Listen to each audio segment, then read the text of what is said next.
morning, everyone. That's going to be hard to live up to, but a very generous introduction. And it's an honor to have been invited here to meet with you for the first time and to speak on this topic, to give the opening address.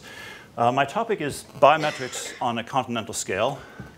I should say subcontinental, perhaps, because it refers mainly to a major project in India involving the enrollment of all 1.2 billion citizens, now almost complete in its third year, for national identification and entitlements distribution. So this is about the automatic identification of persons by their iris patterns. You will know that this is one approach to a more general subject called biometrics.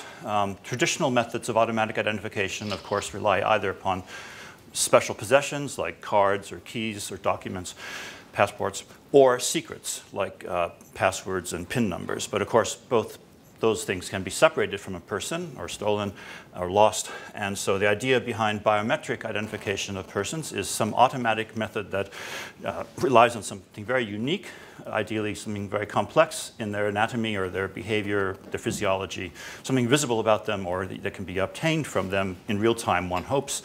And of course, classical examples of biometrics are fingerprint, voice, pattern, face recognition, if that can be made to work, iris, retina, a few different ocular biometrics, and of course DNA, although it's not quite real time. And in all these cases, the mathematically interesting question is the degree of entropy. I'm speaking now in terms of information theory. Information theory uses metrics like entropy for the randomness and complexity of patterns, because they are the keys to uniqueness. So the question is, speaking of self-driving vehicles, how do you achieve collision avoidance? In biometrics, collision avoidance means two people are confused with each other. That's a false match. Biometrics can only work, especially on a national scale, where billions of people have to be compared with each other. So we're talking about 10 to the 15th comparisons to do a de-duplication check. How do you avoid collision avoidance when there are 10 to the 15th other cars on the same road? That's my subject. Classical examples of biometrics, of course, are shown in some of these pictures. Those of you who have traveled into Britain from abroad have had the opportunity for many years to use the iris gates, which are controlled by these algorithms. You don't have to present a passport. You don't have to make any claim about your identity. You just look into the camera here. And if you are enrolled in the system, the gate opens automatically. It takes about a second, and you walk through without having shown your passport. You've entered the UK without even having asserted your identity, because if you're in the system, it discovers who you are from the iris pattern, and you are finished. So that's been around for a long time. Now, this is a philosophical subject because it is, besides a technological subject, it is about some ancient philosophical questions, if you allow me, about the difference between the universal and the particular. And this takes us back to Aristotle and to Plato. The starting point, of course, is that to discover that this is a face, you have to discover what is universal about faces. You have to know what is universal about faces, the geometry, the main features, and a certain, the two eyes should be on opposite sides of the nose normally. And there's a standard geometry which is common to all faces, universal to all faces. But we also must know about the particularity. What is particular about this face which makes it different from all other faces? And so we have this idea of essence and categories, and the roots of Greek philosophy have much to do with this distinction between the universal and the particular. And in fact, the Greek word for a universal form, which was of interest to Plato, of course, was idea, or idea, if you will, which is the ideal concept of something like a face or an eye. And then the other opposite side of that coin is ousia meaning this particular face or this eye. So you have the universal and the particular. This is at the heart of biometrics. It's the cornerstone of biometrics because you need to first understand this is a face, localize it, segment it, do all the necessary early processing, and then discover what is unique to this face or this iris. And in the case of iris recognition, I'm going to say something that sounds paradoxical to you, but you must have faith. Iris recognition works by the failure of a test. When you are recognized by your iris pattern, it's because you have uniquely failed a test of statistical independence, but you're guaranteed to pass that test against another image of your same eye. So against everybody else, you will fail the test of independence. Sorry, against everybody else, you will pass a test of independence, but only against yourself, against an earlier enrolled image of yourself, you will fail that test of independence. And that unique event is what constitutes iris recognition. And that's how it's used all around the world. About 1 billion people have now been enrolled in national programs with these algorithms. If I ask you as human experts which two of these three faces are the same person, you would not struggle too long before saying that numbers 1 and 3 are the same person. But of course, most algorithms, even today, would say 1 and 2 as images are more similar to each other. The correlation between 1 and 2 is much higher than between 1 and 3. And so the idea of achieving a pose invariant representation, an ability to represent a face and to recognize it in a way that takes into account pose transformations or changes in angle of viewing is a very outstanding big problem in 3D computer vision. May I invite you into the boardroom, please, of Megacorp. I realize this is largely an industry conference. Mr. Palmer has given a presentation to the board members of Megacorp about face recognition, but unfortunately the demonstration did not work terribly well. And you can quickly see why. There's a sense in which all of the board members are clones.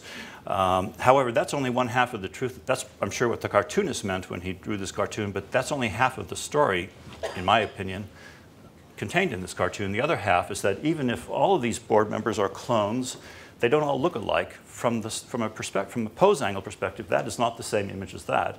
We're meant to infer that they are. And so you have both the problem of inter-class variability and intra-class variability.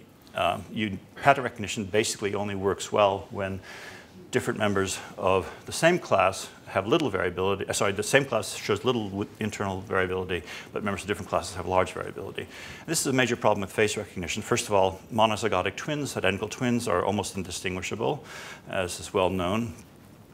So there's this problem of genetic penetrance in the face problem. But we also have this problem of doppelgangers. Lots of different people look indistinguishable from each other. These are just a small set of collections of doppelgangers who were photographed by Francois Brunel, and they seem to be they're hard to distinguish. So you see and let me take you to the birthday problem while we're on this slide. You all are familiar with the birthday problem. How many people must you gather together, chosen at random, until it becomes more likely than not that at least 2 of them share the same birthday? Easy to do the probability calculation. The answer surprises many people. It's only 23. There exists a similar biometric birthday problem. Face recognition algorithms, at best, are operated and tested at a false match rate of about 1 in 1,000. So not 1 in 365 for the birthday collision probability, but 1 in 1,000 for the face recognition collision probability. How many people must you gather together in a room chosen at random before it becomes more likely than not that a biometric operating at that false match rate of 1 in 1,000 would make at least one collision, one false match? The answer, easy to calculate, is 38. 38, a very small number. So please, let me invite you. Next time you are standing in a queue at passport control at an international airport, please turn around and look at the 38 people standing behind you and find the 2 doppelgangers who are more likely than not to be among those 38.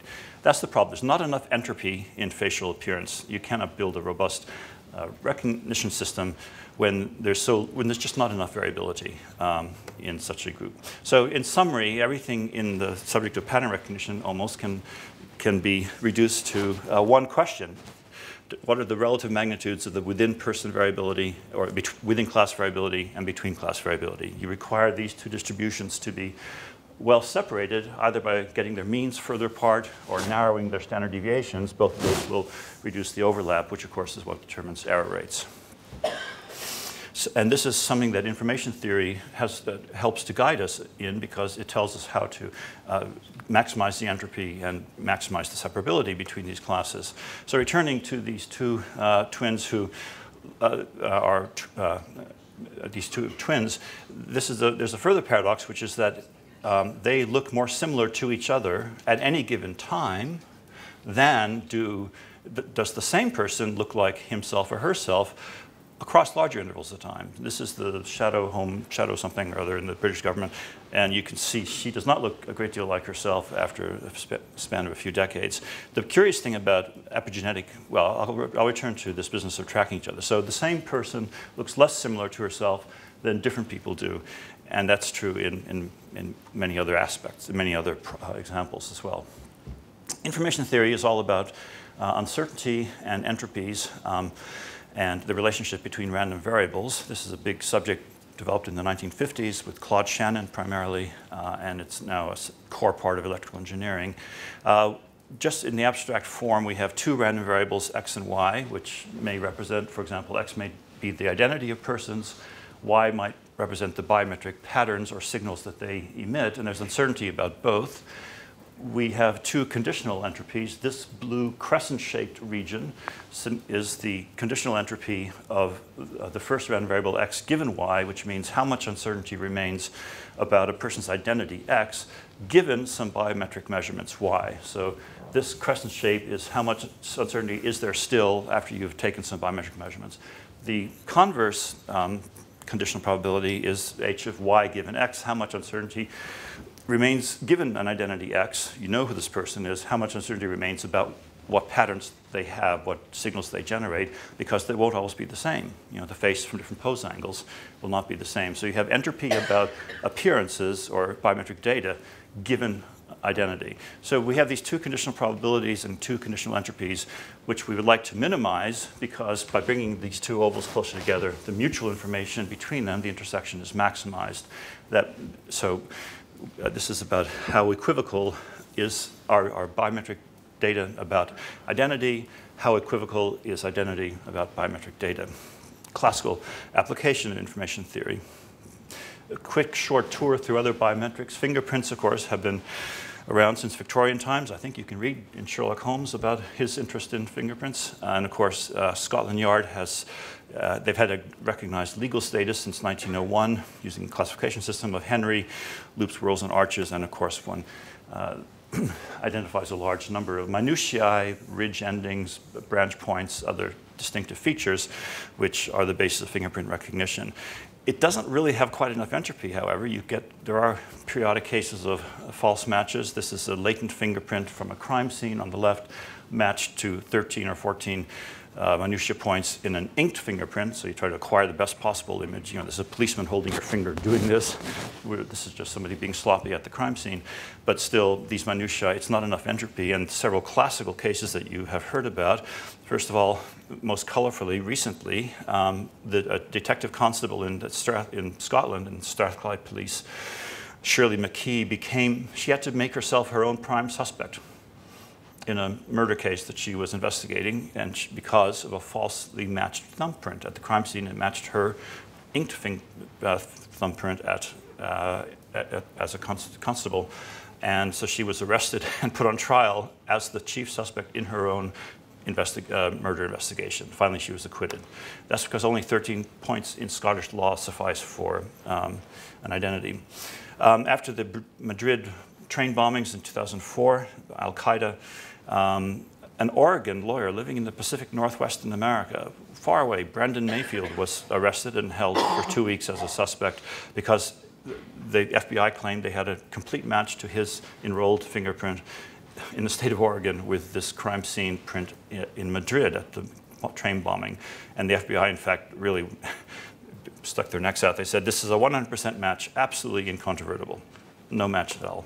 And finally, because of these problems, in fact, in 2002, one of the district court judges in the US, Louis Pollack, banned fingerprint evidence from his courtroom. He just refused to accept it. You could present it, but you could not offer an opinion about it, whether it was a match or a non-match. Another biometric quite in the news is DNA profiling, developed here in Britain by Sir Alec Jeffreys using certain loci in what's called junk DNA, which is the distinguishing part. So about 99.9% of all, I meant to say, almost all DNA sequences are the same in all people, but within the junk DNA you can find certain marker loci, which are single nucleotide polymorphisms, SNP, which are identifiable distinctive features. Typically about 11 to 16 of these are used, and it's the basis for several national databases, including here in the UK. If you get onto such a database, it's difficult to get off of it, and anybody who's arrested is put onto the database regardless of the outcome. Of course, besides criminal investigations, DNA profiling is also used for paternity testing. Why? Well, let me remind you of Shakespeare's comment in, I think it's in King Lear. Edmund says, "'Tis a wise man who can say his father." So, maternity testing. Say who his father is, I should clarify. Okay, now, how do you search large-scale biometric databases for a match? Well, if I can use another metaphor, when you have 1 billion people or hundreds of millions of people, it's a bit like looking for one of these. Do I need to tell you what that is? No. Well, you can predict what the next piece of the slide is going to be. So I'm looking for one of these in one of these. In English, there's a metaphor, looking for a needle in a haystack. And that's why you need collision avoidance. You need to have no collisions between that needle and the billions of straws in that haystack. And the way this is done, I'm going to become a little bit theological here, if you don't mind, is what you might call the doctrine of suspicious coincidences. What's wrong with this picture? Well, it's not the fact that there are 2 popes in the picture. I mean, historically, sometimes there were 2 popes. There was one in Avignon, one in Rome. There have been times when there were 3 popes. It's not the number of popes in the picture. It's the fact that there's too much symmetry in the picture. And so if I can formulate this theological principle, the doctrine of suspicious coincidences means that when the recurrence of patterns just by chance is a highly improbable explanation, it's not likely to be a coincidence. So you can see how information theory and biometric pattern recognition are kind of converging on these ideas. Now finally we come to, that's my introduction to the subject, now we come to the iris and its use as a biometric. The iris is of course an internal organ of the eye. Watch the arrows please. It's this bit here. It's an internal organ, highly protected, but it's of course behind the cornea, behind the aqueous humor, in front of the lens, and in front of the retina in the back, with which it is constantly confused in the media, and especially at the London School of Economics in their reports. So it's in front of the eye. It's externally visible from a distance of up to several meters. Some people acquire images from even 10 meters. It's a random pattern of great complexity and uniqueness, which are the keys. Randomness and complexity are what matter for uniqueness. And it's epigenetic, meaning it's not genetically correlated. Not genetically determined, apart from color, which of course is genetically determined. And as far as the evidence available tells us, it is stable apart from some pigmentation changes which occur often early in life. Most babies are born with bluish eyes, not because there's any blue pigment. Eyes are blue for the same reason the sky is blue. It's Rayleigh scattering. But the density of melanin, the only pigment you have, is a brownish pigment. It comes in different densities from yellow through to brown. Combined with blue, you get eye colors from green through to dark brown. Maybe 95% of people in the world have dark brown eyes as adults. But that eye color plays no role in iris recognition. The imaging is all monochromatic, black and white, and indeed in the near-infrared band, so pigmentation doesn't matter. So we have this pattern, and here I will show you a few pictures of what irises look like in the visible band of light. So these are now in color. I hope you can get a feeling for the amount of complexity and the high entropy, the high randomness in these patterns. Most of these features that you see do not even have names. I mean, what's the name of this feature here? It's not an ear, it's not a nose. What is it? I don't know. It hasn't got a name. And the structure exists at many different scales of analysis. Several octaves of spatial frequency structure are present here, and it's all kind of randomly glued together. It's a bit like, I don't know, maybe a kitchen metaphor is to take a plate of sticky noodles, spaghetti, and throw a handful, throw it down onto a plate, then another handful of sticky spaghetti, throw it onto a plate. It'll all sort of form a random pattern, the chaotic morphogenesis of structure, but with no, it's not predictable a priori, so it's chaotic and has a huge amount of entropy. That's the great advantage of this biometric. Now, the first algorithms were developed I guess 1994, I wrote my first paper about this and it was patented and began to be deployed, but the early years of deployment were, well, the user interface was a little bit in your face, so to speak, and somewhat close up. It was not always as convenient and user-friendly as it might have been or should have been. It wasn't exactly like this, but when you went into the airport, at Schiphol Airport, you had to get close up to the camera. And nowadays, of course, this has become a much more fluid user interface with a standoff distance of often about 2 meters and a capture volume of about a cubic meter. And people can also be walking through a portal at about 1 meter per second. So it's rather more convenient and fluid than something like this experience for the earlier cameras maybe 15 years ago. I mentioned this problem of pigmentation. Most people have dark brown eyes, but when you illuminate them in the near-infrared band, you extract a very, very rich texture. It's almost lunar, moon-like in all these craters and other structures. The reason is that in the visible band, of course, melanin is very absorbing, especially in the ultraviolet. That's why you get sunburned. But that's the peak absorption is in the ultraviolet, but melanin stops absorbing once you get outside of the visible band of 700 nanometers. We do all the image acquisition in this near-infrared band between 700 and 900 nanometers, where melanin plays no role, so the darkness of your eyes plays no role. That also has the advantage of scrubbing out specular reflections, because the iris lives behind a curved, wet mirror, the cornea.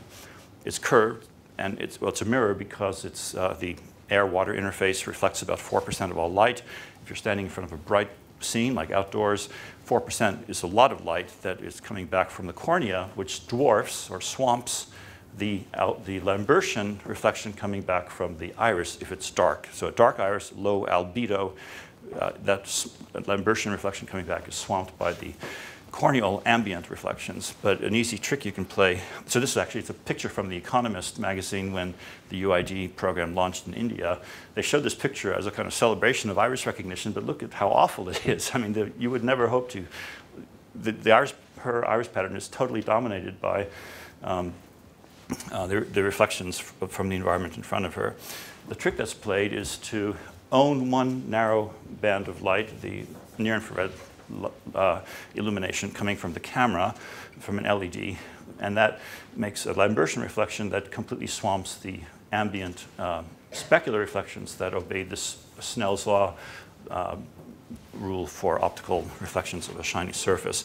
And then you simply filter out the, you block all the broadband reflections and allow only those same wavelengths of light back into the camera that you emitted from the camera onto the eye. So by only allowing your own wavelengths back into the camera, you scrub out all of the ambient corneal reflections and you get a lovely image like this, in which indeed brown eyes are richer and more detailed in their texture and patterns than are blue eyes. So having dark brown eyes is actually an advantage, paradoxically, in this technology. Now, entropy, as I've said, is the key to biometric collision avoidance, getting back to those driverless cars. The discriminating power of a biometric depends on its entropy. Entropy measures the amount of random variation in a population, the number of different states or patterns that are possible. And of course, it depends on the probability distribution across all possible states. Uniform distribution has the highest entropy, and the entropy in bits signifies a lower bound on the number of discriminable states or patterns. It's roughly h in bits, well, 2 to the power h is the number of discriminable states for a given entropy. So you want to have large entropy if you want to survive large database searches. Finally, epigenetic features, of course, make the best biometrics because they're not genetically determined, and so you avoid this problem of closely related people, for example, cousins or siblings, or indeed genetically identical people, like identical twins, or inevitably in the future, clones. You want them to be discriminable, so you need an epigenetic pattern. In the subcontinent, in India and elsewhere, like Pakistan, of course, cousin marriage is very common. Here's the family tree of cousins. These are double cousins, actually. This individual shares both this grandparent and this grandparent, and this one shares this grandparent and this grandparent. So they're not single cousins, but double cousins. And they share 50% of their genes, as you can see, which is the same as normal full siblings, and parents and children share half the genes. Think about Robert F. Kennedy and his son Michael Kennedy. They both died at the age of about 50, of course, 30 years apart. They were indistinguishable in their appearance, but obviously they shared only half of their genes. So you would like to have a discriminating biometric without genetic penetrance. Well, every biometric lies somewhere on a continuum between being genetically determined, which we may call genotypic, or not, which we call epigenetic. Examples of genotypic traits are DNA, blood type, gender, race, and so forth. Epigenetic traits are fingerprints, except for there are some correlations of type, and iris patterns, apart from eye color. There are, of course, cases in the middle of this continuum, like faces. Facial appearance is quite interesting because, as we've seen, identical twins look identical, but they both change over time like everyone, and yet, amazingly, they track each other. So identical twins look the same at as each other at different parts of their life, but they don't look like themselves earlier or later. So you have this paradox that at any given point in time, identical twins look more like each other than they look like themselves at either earlier or later points in time. Here are some examples I'll show you some twin pairs. These are Tasmanian twins. These are 6-year-old boys. You can even see the correlations in facial structure, but the iris patterns are completely uncorrelated in their detail, of course, apart from color. 18-year-old women, same story, very similar faces, but uncorrelated iris patterns. Finally, 78-year-old men, same story once again. Now, this is a conference that I think has some interest in computer vision. Machine vision people are here, I think. So I'll tell you a little bit about how this works, but not a lot. Of course, you begin with localization. You have to find the outer boundaries of the iris, the inner and outer boundaries, and exclude everything that's not iris, including eyelashes, and then fit these contours quite precisely because they're not circular. You cannot assume that they're circular boundaries. And then map the iris texture into dimensionless coordinates so that it can be encoded independent of distance, scale, size of the image, and orientation, and so forth.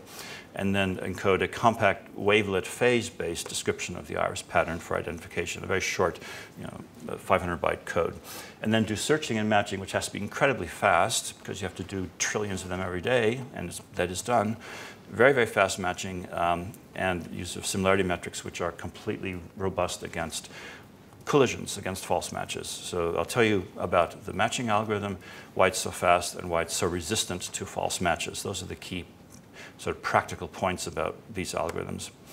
Localization, well, computer vision operations, this is an integral differential operator that finds all these boundaries because they're sort of curvilinear edges. So think of an edge detector that's allowed to be curvilinear or operate in circular coordinates. The integral find the maximum of a derivative of a contour integral, tells you where these edges are fairly reliably. You cannot assume, however, that they're circular. The iris boundaries are often non-round. These are curvature maps. So the two snakes, see the snakes here in the box?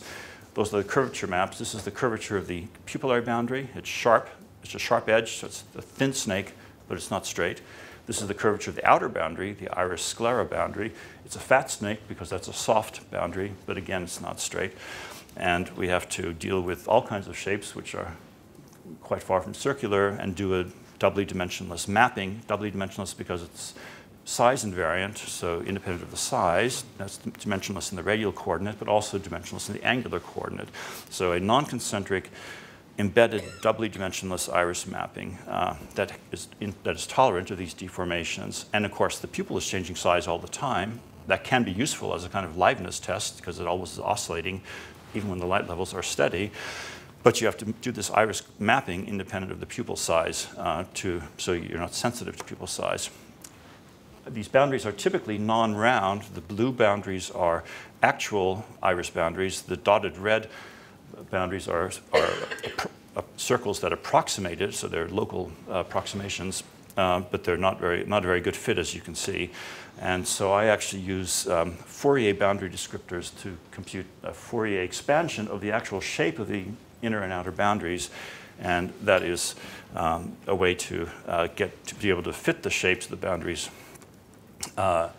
in a way that is flexible, but you have a control over how flexible it is. It's like a knob you can turn.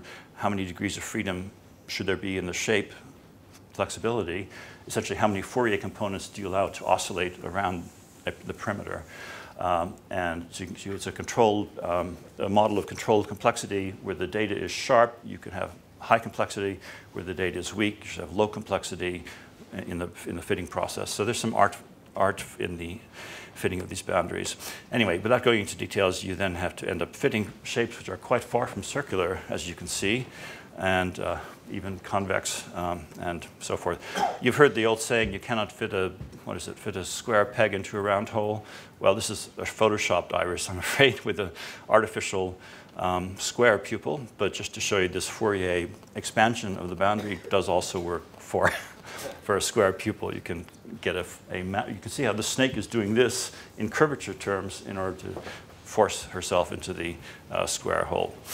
Another somewhat less interesting issue is, of course, eyelashes. They often occlude much of the iris, especially in Oriental persons. The eyelids upper eyelashes come down, and so they have to be detected and excluded. Here they are sort of mapped in white, where the eyelashes have been detected using Bayesian methods. You know, it's funny, I never thought I would be spending a great deal of my life studying eyelashes, but I did. So if any of you have any questions about eyelashes, I'm your man. Okay. Sorry?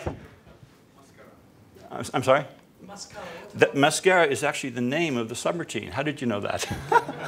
The name of the subroutine that detects these eyelashes and marks them out so they don't contaminate the iris pattern. Actually, it's called the max factor, but you're close. Yeah, you do have to worry about you have to detect any such occlusion, whether it's with makeup or not, and exclude it from contaminating the iris code. John, allow me to interrupt you for 10 seconds, because there are about 10 or 15 people in the hall who want to come in, so I'll do one round of please. Give them a round of applause. Welcome. Meanwhile, while they find seats, if they can, are there any questions so far in what I've said about biometric pattern recognition? We could have a short discussion interval now. Questions so far? Please, madam. These eyelashes can be good features when combined with iris. Why do we have to remove them? The point made is that eyelashes might be a good feature in combination with the other ocular features. It's true that eyelashes are different between different people. I think the problem is that the same person on a given day will have depending on how windy it was or how the brush went on with the makeup, the eyelashes will end up with a different pattern. Easy to be changed? Yes, yes. So your point is a very good point, because it illustrates the fundamental issue of between class variability and within class variability. Is the same person variable from day to day, and are different people different from each other? So variability, in these two sides of variability, are the heart of this subject. Shall we continue? Please. If I remember correct, it's possible to do an illness diagnosis based on yes. iris. There is a common belief called iridology, that your health is revealed in your iris patterns, and indeed that your personality is revealed. It's a fairly common belief in parts of Europe, and especially in San Francisco, or in the Bay Area. And you can, for a fee, have your iris pattern diagnosed, iridology. It's a form of divination. It's divination like palm reading. There have been a lot of efforts to study it scientifically, and they all dismiss it as nonsense. I have a website with 6 or 8 scientific papers that try to study it, double-blind tests. And as you might expect, they show that it's nonsense. But it's an interesting belief, because they say that you can interpret your personality. Indeed, you can obtain interpersonal advice based on iris patterns. And as your mood changes from day to day, it would affect your iris pattern. But so far, there's no evidence for that. You're right that it's a widely held belief, the whole culture and a sort of industry around it, but I'm afraid it's nonsense. Okay, back to how these algorithms work. Well, we want to have high entropy and encode the iris pattern in a reliable way, in a way that's invariant to illumination and size and other transformations. So I project the iris onto these wavelets. This slide is probably too small to read it. These are Gabor wavelets, which are complex exponentials times Gaussians, if you are into that sort of thing. So you have a plane wave times a Gaussian in cosine phase or in sine phase. This makes it a phase detector. It's extracting phase information. and we project the iris pattern in all different patches onto these wavelets to set the real and imaginary parts of bits. What did I say? The real and imaginary parts of bits? Well, why should bits only be Boolean? Why should bits not have a complex structure? We need a new name for them. What is a complex bit? I don't know, a plix. A plix is a complex bit. So we have the real part of a bit is based on whether the projection of the iris pattern onto one of these cosine phase wavelets lies to the right or left of the imaginary axis. That's one bit. It's 1 or 0 depending on the sign of that projection. And then we also have an imaginary bit, which is set to be 1 or 0, depending on the sign of this projection, which is asking whether the imaginary part lies above or below the horizontal line. So that amounts to dividing the unit circle in the complex plane into 4 quadrants. Let's call them spring, summer, autumn, and winter. And those 4 quadrants set 2 bits in the iris code. The 2 bits identify which of those 4 quadrants represents the phase, the local phase of the local patch of the iris in a given piece. And of course, this is done across many scales of analysis for all different positions of these patches in the iris. Each generates 1 pair of bits, and altogether we get 2048 bits, 512 bytes for the iris code, and here's what they look like. These are 4 actual iris codes from 4 actual eyes, represented as white and black pixels. These 2048 bits are the encodings of the random texture of the iris pattern for these people. My point in showing this graphical representation is how much entropy there is. You can just look at these as barcodes, if you will, 2-dimensional barcodes in some sense. Very, very high entropy. It's a lot of coin tosses. You won't get collisions. When there's this much entropy, you will not by chance end up with collisions between these iris codes.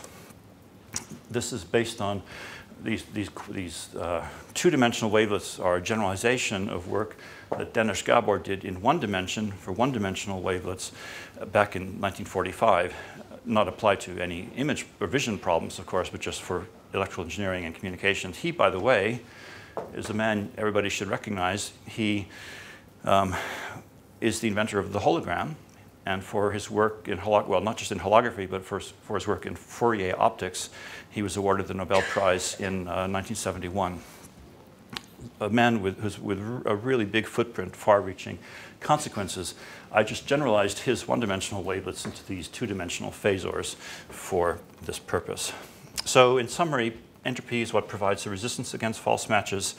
The probability of 2 different people colliding just by chance in so many bits is infinitesimal, and so the false match rate is easily made minuscule, just because there's so much entropy in those iris codes.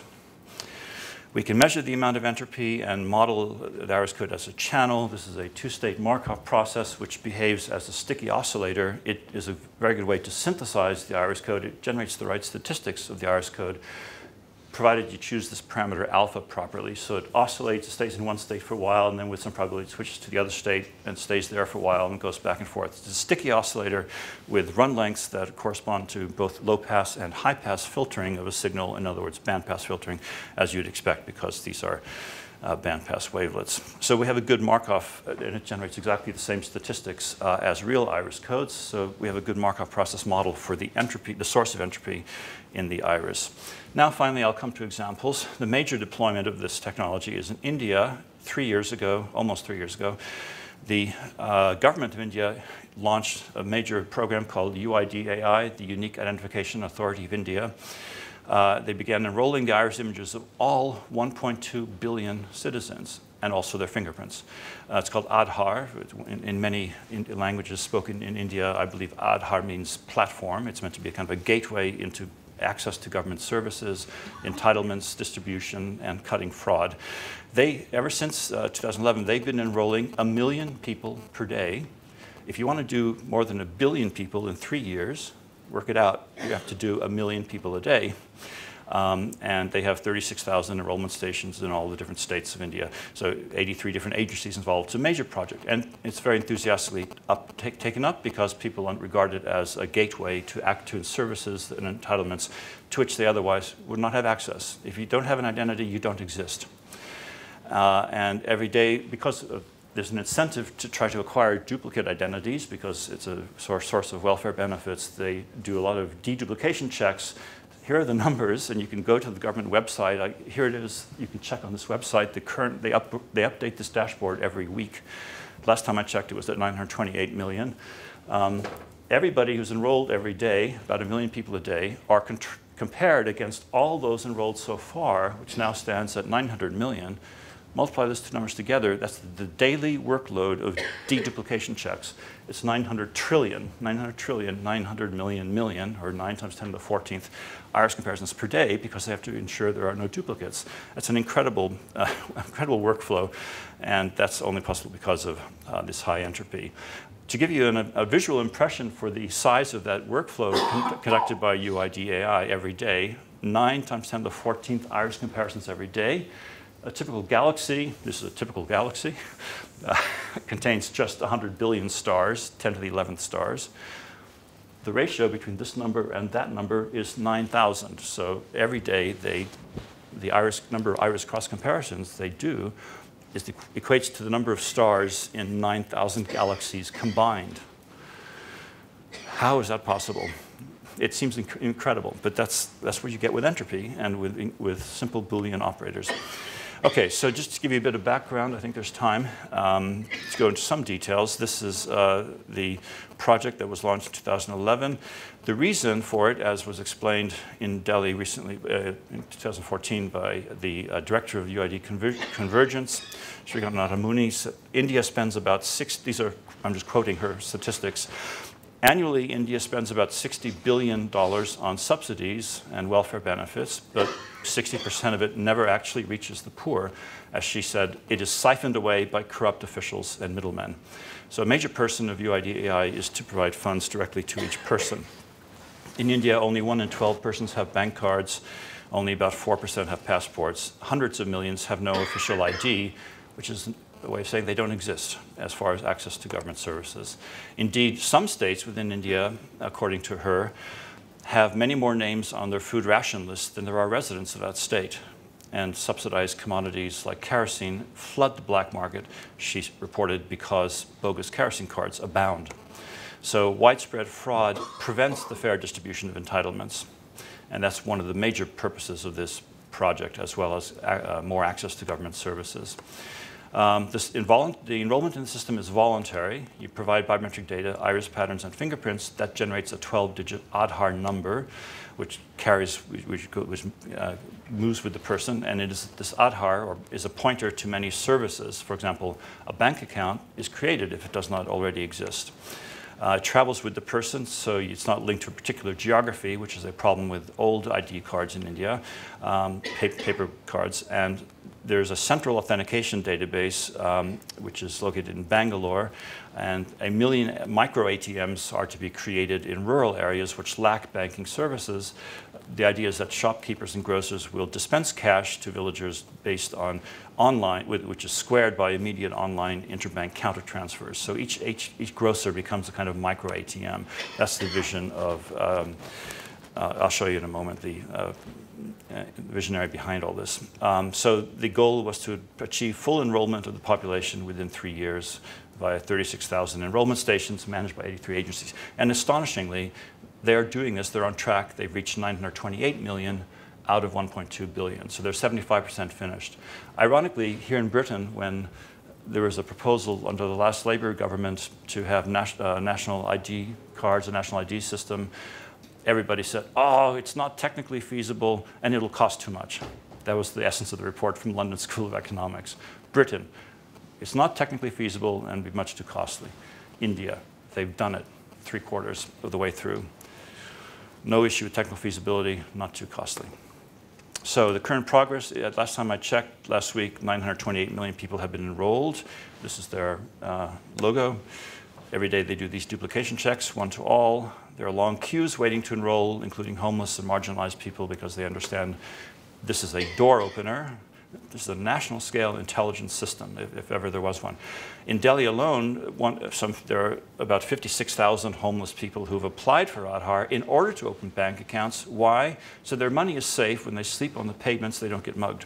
Their money is someplace safer. And there are 87,000 test-certified enrollment operators and about 11 different models of biometric sensors for acquiring the iris image, or indeed also the fingerprint.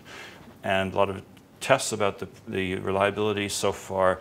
A certain percentage of people cannot provide biometrics. I'll show you some pictures in a moment of that problem. It's about a quarter or a fifth of 1%, and the failure to match rate is about 1 in 2,300, but that's one reason why there are multiple biometrics. They take all 10 fingerprints, for example.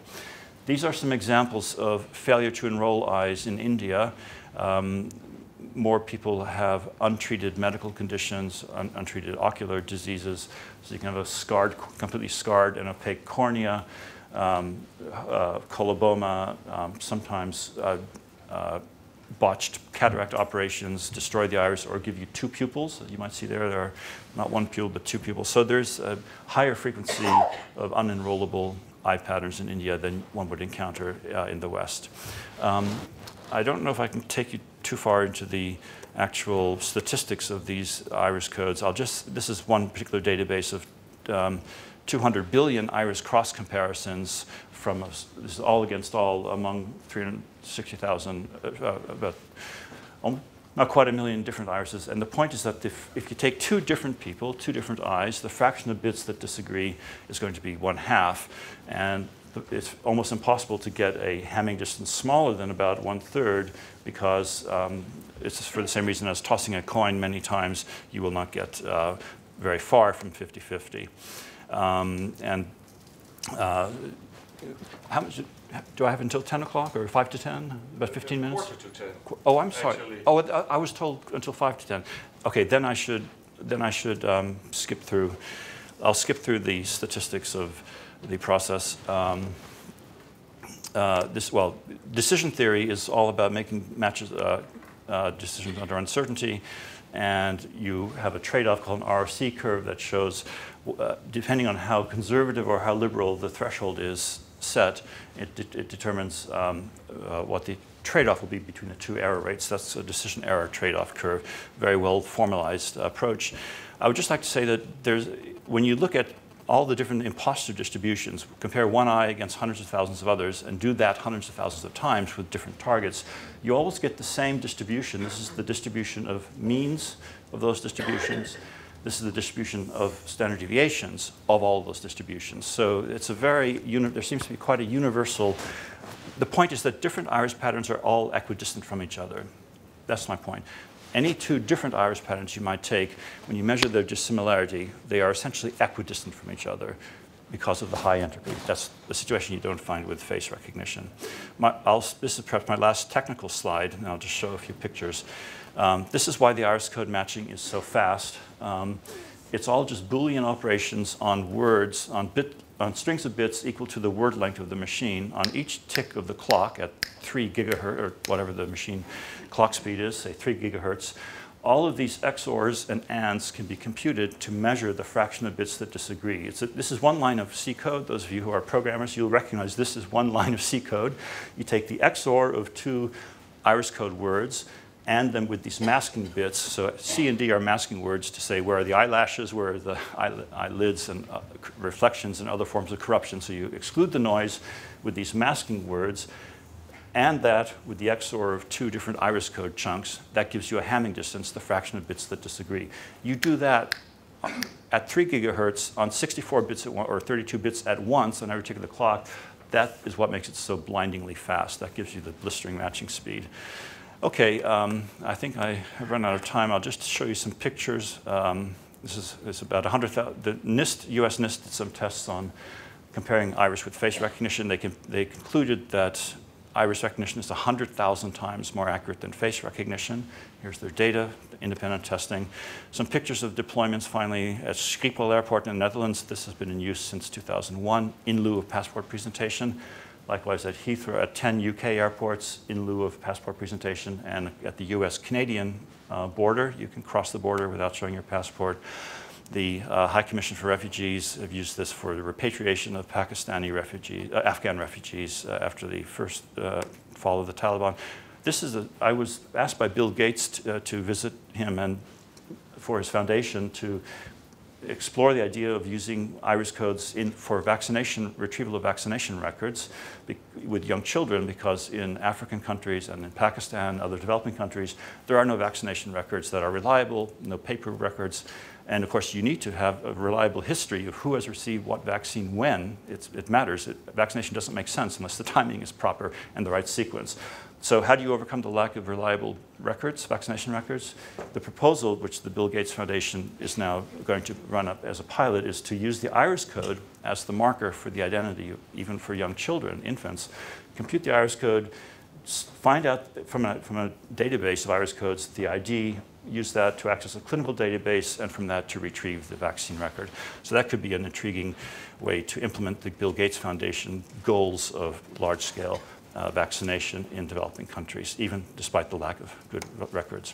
In the United Arab Emirates, this has been used for about a decade. For those who need to enter who require a visa, you must be authenticated to obtain the visa.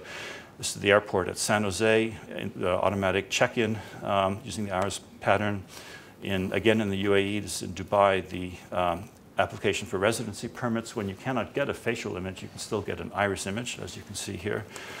It was used in Iraq and Afghanistan by coalition forces for surveillance operations, and whenever the improvised explosion device went off, they would enroll the patterns of all of those in the vicinity to find out if certain people keep turning up whenever there's an IED event. That was widely used. About 1 million people enrolled during those campaigns. This is how the Afghan girl was identified. You remember Sharbart Gula, 1984, cover picture of National Geographic. 18 years later, they brought me some photographs of her. There were several people claiming to be Sharbart Gula. They didn't know her name. I think there were expectation of royalties or something, and she was indeed recognized, one of the candidates, as matching the iris patterns in the visible wavelengths in this case, despite 18 years. Some freckles had developed and so forth. So that was an interesting application. You may have seen, in fact, not one, not two, but 3 covers of National Geographic were about this story. Okay, this is Nandan Nilekani, the visionary who founded Infosys in India. He wants to improve the life of Ram. This is Ram, a farmer. Currently, if he wants to withdraw some money, he has to walk 6 kilometers to an overcrowded bus. He travels for 2 hours to a town where his bank is, and then he travels back. It takes all day. And so Nandan Nilekani wants to have the system of micro ATMs that make it unnecessary. Okay, and finally, this is the new international standard for such applications, the ISO standard, which allows you, in fact, to send over a low bandwidth rural backbone, not just an iris code, but indeed an entire iris image, encoded with JPEG 2000. Astonishingly, because of all the special processing, this iris image has a payload of only 2,000 bytes. Think about that. A whole iris image is only 2,000 bytes for incredibly low bandwidth rural backbone IT. Okay, there's some other work on iris on the move, iris at a distance, and so forth. I've got one last slide, I think, oh yes. I'm going to stop now, but I want to, there's a kind of a race going on there's a race going on to try to acquire images at a greater distance, people walking 1 meter per second, 3 meters distance, very long lenses, how fluid can you make the interface from what a great distance? And I've heard that the Hubble Space Telescope is going to be decommissioned soon, and I think the best way to win that race for iris at a distance would be to try to build, shall we call it, the Hubble Iris camera. That would finally be a useful tool for the Hubble Space Telescope and to win the race. Okay, thank you for your patience. I thought I had until 10, and I misunderstood the time, so I will stop now. Thank you.